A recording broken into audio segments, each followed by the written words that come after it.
Washington resident Jeff Thornburg has an impressive and lengthy resume. He's worked for NASA, SpaceX, Amazon, Kuiper, and Paul Allen. Wow, all that experience led him to where he is now with his own company, creating a brand new type of space vehicle. Holly Menino sat down with him to find out what the Supernova can do and how it will help the U.S. in the space race. Tell me about Portal Space Systems. How did it get its start? So Portal started 3.5 years ago, and I guess I should back up and say that next year will be my 30th year in the space business. So how we got to where we are now with Portal and this team is I started out my career active duty Air Force. The Air Force paid for my bachelor's and master's degree in aerospace engineering. I worked for NASA. I spent 5 years at SpaceX. I worked for Amazon Kuiper. I worked for Paul Allen here in the Seattle area. And all of those spacecraft and propulsion and aerospace experiences and executive leadership kind of led to this point where we're developing a very novel, brand new type of space vehicle for DoD and commercial customers here in the Pacific Northwest. And so the short answer to your question is a cumulative 30 years of my experience got us to the point where myself and our co-founders started the company in late 2021, and now it's been 3.5 years of building this business up to where we can now service the industry here in the next couple of years with our space program. What was it from those certain situations that got you specifically to this point? Yeah, that's a great question. I think I was very fortunate because in the 1990s there was a big downturn in the aerospace industry, and my family was concerned, why are you going into aerospace engineering? There's no jobs available. So the Air Force provided me a path to enter the aerospace industry in the mid-90s when I became active duty, and that introduced me to what at the time was kind of the legacy aerospace community with companies like Boeing and Lockheed, Northrop, Aerojet, Rocketdyne at the time. And so I started working with all of those companies as an Air Force officer and civil servant.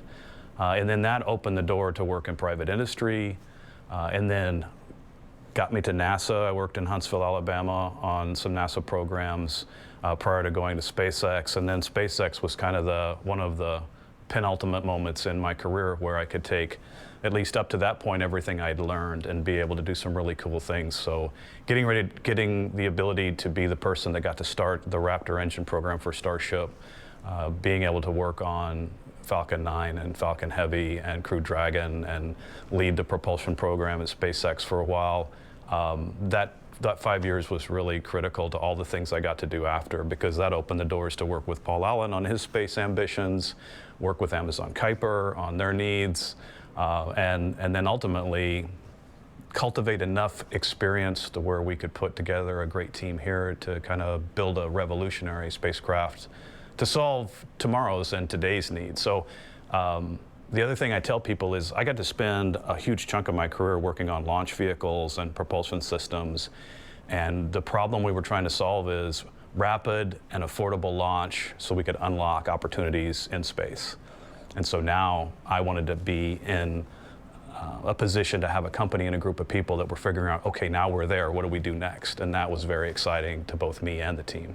Yeah, what does it take to kind of go out on your own in this way and start a company like you've started? I know it's been 3.5 years, but you're to a very pivotal point now in that company, and that's all happening right now.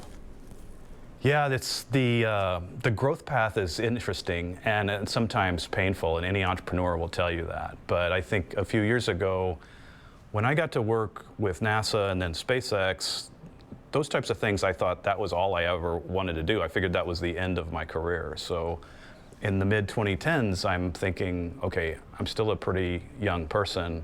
What am I going to do now?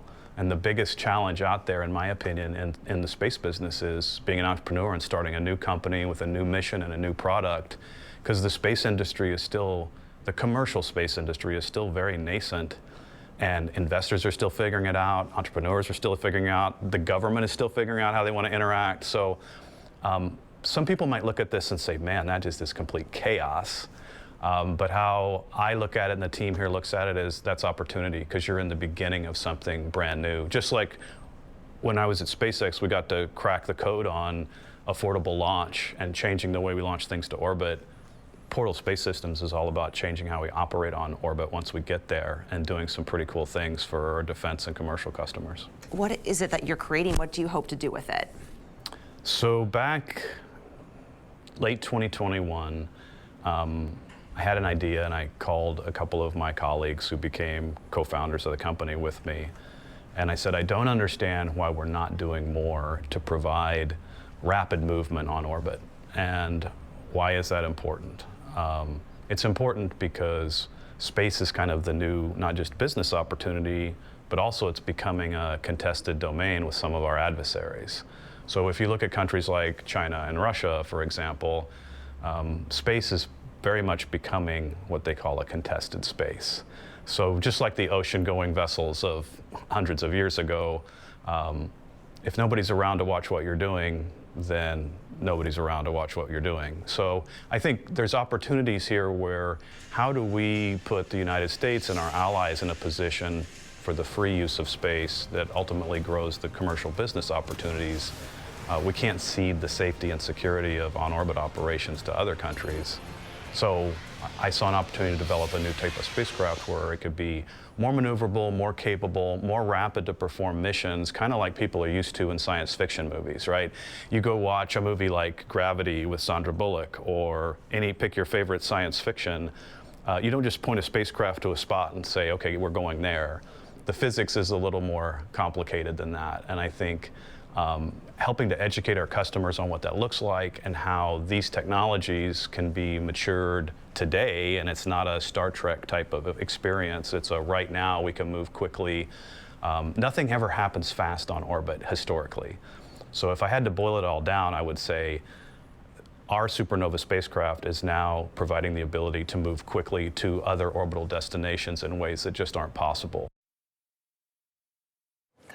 How incredible is that? Yeah, it's mind-blowing. It really, I was just going to say that, like with words I can't describe, that is exactly what I'm thinking right now. It's just so beyond me, but I mean, what a talented individual, and not only taking all of the knowledge and skills he gained from all these different entities and corporations, but developing his own skills through his own personal experience and creating his own company. It's remarkable. I think it just sort of speaks to the power of, how strong the idea of space exploration here is in the Pacific Northwest. I mean, we have several companies that are just trying to advance things even more to make exploration beyond Earth expand even more than what it already has. It's very exciting at the possibilities. Yeah, Yes, he cool is. to have that at the local level. Yeah.